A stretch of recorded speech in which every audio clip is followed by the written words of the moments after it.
Hey everyone, welcome back. Today I got the Rockslide on the bench. Redcat has recently come out with some aluminum parts and some axles. These axles make it so you can put a regular hex on for like a SCX6 style wheel of any sort. I did the adapter, like if you've seen the video I had before, you put in some long grub screws, put in the SCX6 hex, and it works fine. I haven't had any problem with it. But I was just curious on this and kind of wanted, I guess, more of like an official kind of fix, to do this kind of a setup. So we're going to swap those in. They also came out with aluminum knuckles and aluminum C-hubs. So this is probably going to be a pretty quick one because it's just hubs and axles. So let me take these off and we'll go from there. All right, we'll do the rear quickly since there's less parts on that. So the way that I did it was, you had the SCX6 hex with the pin, and then there was a grub screw here, and you Loctite this in, and no problem. And then I had shims here to space that all out. So I don't think we're going to need the shims because this is going to be made kind of for it, but we'll see. And then it looks like you just take, oh, wrong size, 2.0. Yeah, it looks like you just take these out. As far as I can tell, looking at these shafts, it's just a square input on the other side. That came right out, no problem. Let's open these up. Yeah, they're literally just... The thing is, though, they give you a big... What is that? I think these ones are M5 that I put in. Yeah, M5. These are 6. M6. Dang. Okay. Okay, all right. Well, just swap over the bearings.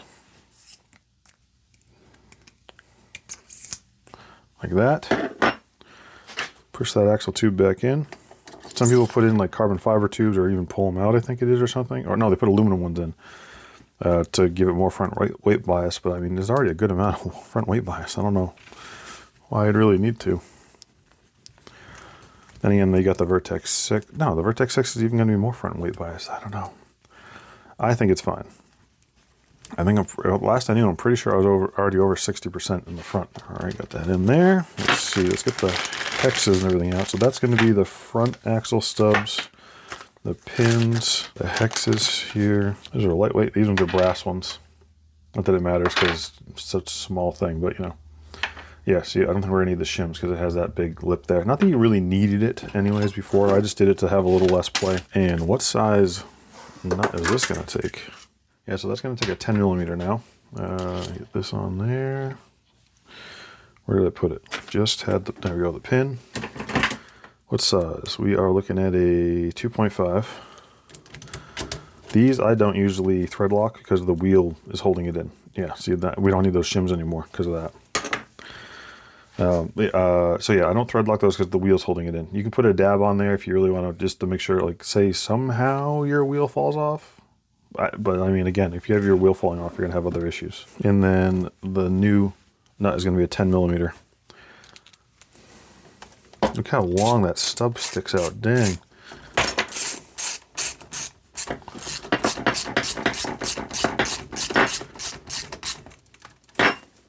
No, it's actually not that bad. Because that nut's such a big nut. It just looked like a lot. Did the other side stick out? I guess it was actually almost the same, and I just never really noticed it. But yeah, there's the rear. So let's hop to the front real quick. Okay, I already did that side because I wanted to see how it all came apart. I've never actually taken any of the knuckle apart before. Very easy, just like any normal truck.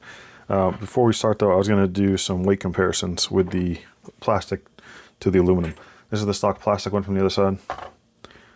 11 grams, 12 grams, yeah, 12 grams, 27 grams. So, I mean, you're adding a little bit of weight. It's not much. Knuckle, 22 grams, 46 grams. So technically you're kind of doubling the weight. It's not much though. 33 total with the plastics. 74, so a little more than double. These are not really to add weight, but I know that people are going to ask questions about it, and I just wanted to go over that.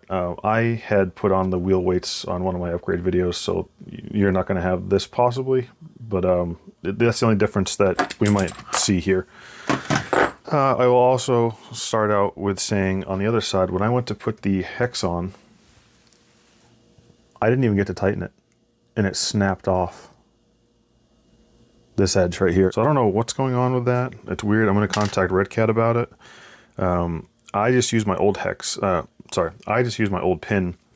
The problem with that though is my pins that I had used on these ones are smaller diameter. So I put it in there for now just to run it, but I need to get this size pin. All right, I'm going to start by taking off the weight.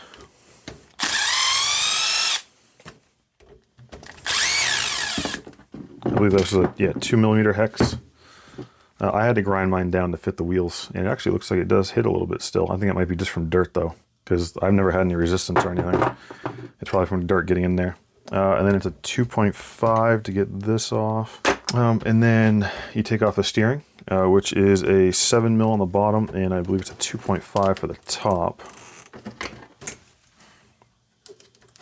Yes. The other side's the same, you just had to deal with the actual steering arm too. Drag link or whatever. Sometimes the Anchorman parts come out with it. Just remember what direction you had it in unless you want to swap it around. I just have mine in the stock positions. I know some people have been moving them around to, I think it was to get away from the tire. And just, you can adjust your steering a little bit with it in general, but you need to move these onto your new knuckles. You just push it out from this way. This one you push out from that way. But it came out with the bolt. And mine stock were on the outside area. And then you need to take out, well, I gotta take these shims off before they go flying. You might not need those because you might not have done this already. You take out the top and bottom, and when you're doing this, just watch out when you go to take this part off, because you're gonna have the little hat bushings inside here, and this one's on the top here. So when you pull this one out, yep, the top, there we go. The top one's gonna fall out. And these, mine were in there pretty good. Oh, I still had another shim. On that side, the stub actually was kind of stuck on the bearing and it stayed in it. But you're gonna need this bearing and this bearing after to go into the new knuckles. This should come out no problem, but it does not want to for some reason. I just needed a little coaxing. That's weird. The other side came right out. On that side, it just didn't want to come out of the bearing part. And then for the C hub, there's 2mm here.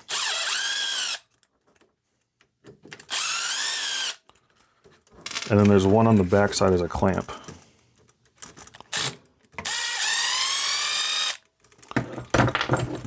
And then this just should pop right off.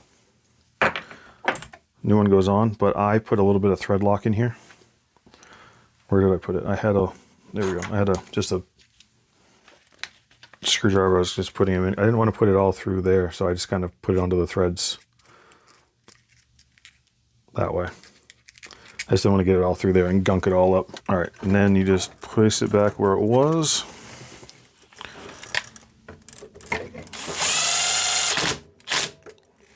I made sure it was pretty tight because I mean, you're clamping it. And then these two screws. Don't over tighten it, you're going into plastic. I'll just check it because that one, no, that one was fine. There we go. Okay, yeah, seemed fine. And then we need to get the bearing out of the knuckle. This one should be able to push through the from the back. Yep, no problem. This one, oh, yeah, we can push this one through the back too. There's also an edge. You just push it right through on both of them. Bearing goes in here. And bearing in here. And then as far as this goes, the bearing is what holds that pin in. Again, on that side, I had an issue. My pin is snapped in half. So when I push this through, I didn't get a full pin. I got half a pin, and then the other half stayed in there. So I need to get that too. So I'm doing a refresh on this thing soon. I got some replacement plastics. I want to lube everything, and I have a servo I want to try on it. just a cheap one, like a budget one. So I'll do this all at the same time. I'll get those parts and swap them when I do that. Mine was a little tight in the ball. This one seems fine. I wonder if it's because of that bent one though, the broken pin. You just push this on here. You line up the holes and then go through. And then the bearing is actually what holds that in. Usually I wouldn't do it that way. I would just kind of show you. So this is how I usually do it. So the bearing, hold on. I was just kind of showing you as I went. This can go back into here. You just gotta line up the squares. Stay. And then on here, I also put some thread lock. Put down through. Don't need a ton. And then the knuckle actually has the threads on this side because they kind of do the weird like the C, like it goes underneath it instead of like over like a lot of them do. And then this one, you're going to have one of the hat bushings going down like that. And then the other one goes up like this. I should have put this on first to hold it. You don't have to worry about the bottom one because it's stuck in here. Once you get one in, then at least you don't have to worry about trying to hold it all together to make sure you don't lose those bearing bushings. There we go. Now I gotta get that bolt. Oh yeah, there we go, before I forget. Tighten it right down.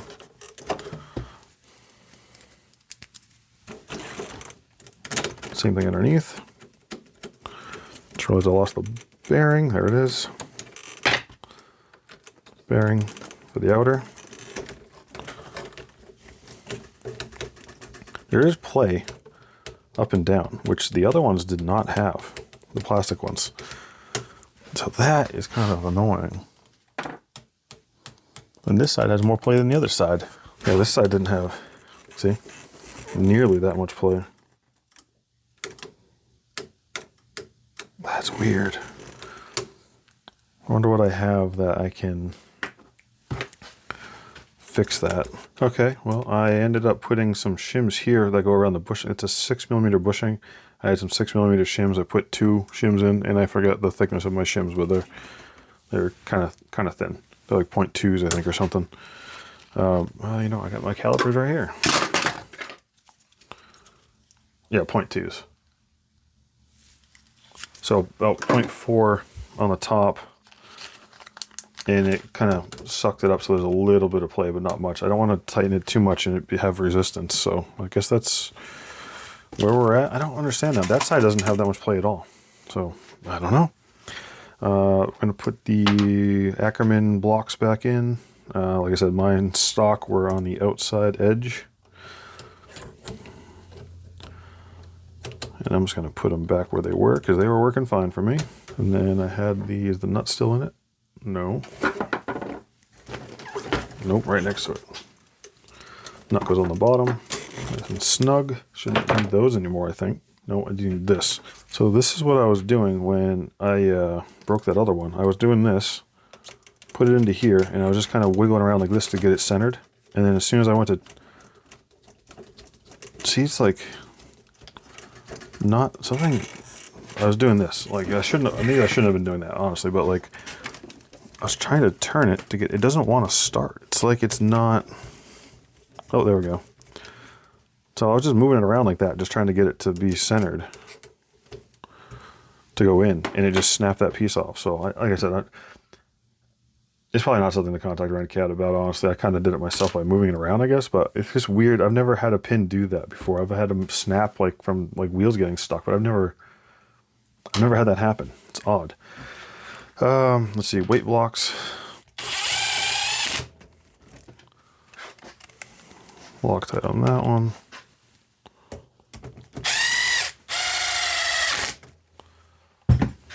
And that's the whole knuckle area. The other side's the same, it literally just except for the drag link.